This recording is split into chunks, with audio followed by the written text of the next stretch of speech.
stepped out, I mean, I can't even explain how excited I was to see my mom. To see my mom come up, that's the hardest. Very hard. I lost my dad, and I didn't want to lose my mom. That's hard, seeing my family. So, and then I saw the rest of them, and they hugged me, and when we got done talking a little bit the media and stuff, they just took me and swept me up and said, "Let's go home." And we came to the house and had a nice reunion, and talked to some media, and that was the hardest. I finally came out. You just don't know. You just don't know how you feel until that happens. So, now I'm here. It's a couple days later. I'm starting to get used to it. I went in the garage just for the first time an hour ago or an hour and a half ago, and my mom has my same toolbox, that my dad and I used to, and I opened it up and I just got choked up. It's certain things those little things, those moments, and I don't get them. So, and I missed the 27 years. I missed my kids growing up. My son was 4 years old, and he's 31 now, and he stood by me every day, but from a distance. It's not, like a relationship where you get to raise your son and fix his owies and go to his games and help him, learn. It's ripped from me. That's life. As a boy, you grow up wanting to be a father, and it's tore away from me, and that's the hardest thing in the world.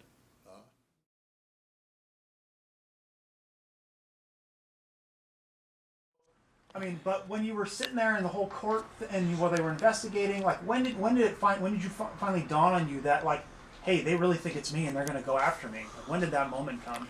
Well, obviously, when the first day I went to trial, Yeah. and the preliminary hearing, that they bound it over.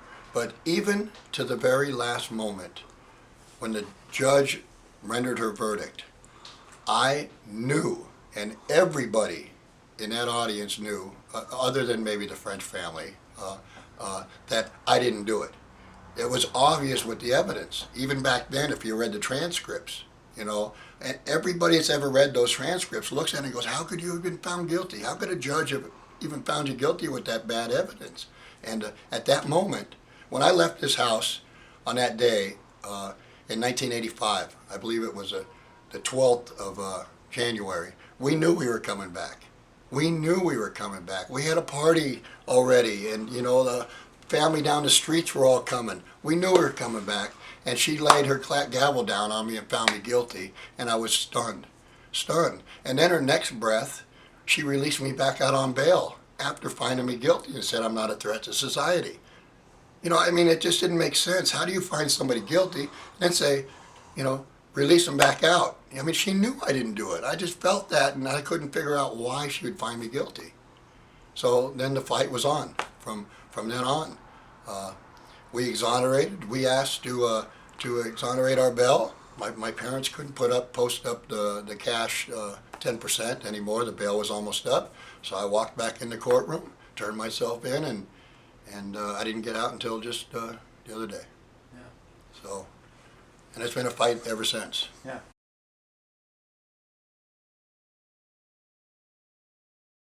Pretty confident that my defense team is doing everything in their power to get this concluded. That's important. It's nice to be out, but there's still a weight on my shoulders. Sure. And you've heard the saying for many years from inmates. We're all innocent. And that's not true. Some of us are. Yeah. And to be able to try to prove it, that's my number one goal my last 27 years. I went to the parole board, I believe, 7 times, and they would never let me out.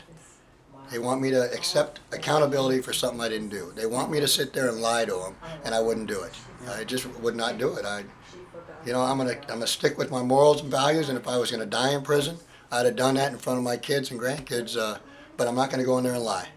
And so that's what I did, and it was tough. And I put all my trust in Centurion Ministries, the Innocence Project. Without their trust in me and their belief, I wouldn't be where I'm at right now. So, and that's where the hope came back in the early or late 80s when I notified Centurion Ministries man named Jim McCluskey, who's the founder, and Kate Gurman, who's the director. They trusted me. For 10 years they asked questions and investigated paperwork trails and stuff like that. And then in 1999 they did a field investigation and found out that the girl involved in this case had confessed to 5 people that she had her hands involved in this murder. That was the first time I had any knowledge of who was involved with this murder. And I was in San Quentin State Prison when it happened, and oh boy, was I happy. Yeah. I mean, really. I mean, because, you tell people you're innocent over and over and over. You want validation. You want them to know and understand you are, but, most people don't. They think, yeah, could he, or is he, they just don't know. And then when I finally heard that there was some evidence there, I was excited. And it's been 13 years since then to get to the point where we're at, with some good lucky breaks on the way.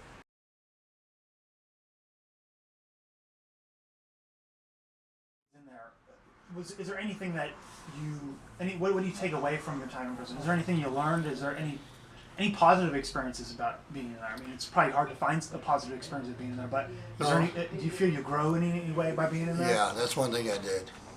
I matured in there.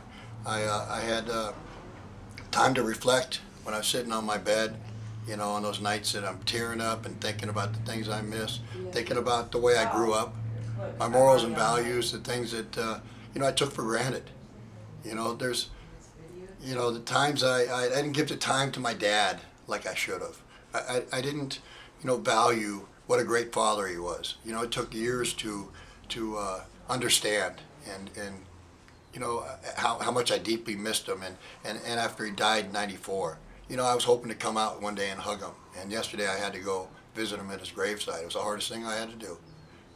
But there are positive things in there, that you get out of it, and ultimately it's to become a better human being, to have better morals and values, to appreciate life in itself, to wake up every day and look at the nice trees outside and the birds and the sounds. I mean, I didn't see stars for years. I was able to go back there and look up and see the stars for the first time. It's the little things that we that haven't been locked up don't value. We forget how great a world this is. And so during that much time, I have a great value and respect for the community and visual things I get to see and touch, and and to have liberty is not just being able to vote, be able to drive a car, certain liberties, the liberty just to look and smell and touch. That's a liberty that many people don't lose, and they don't respect what they have. So in that regard, I got a lot out of prison.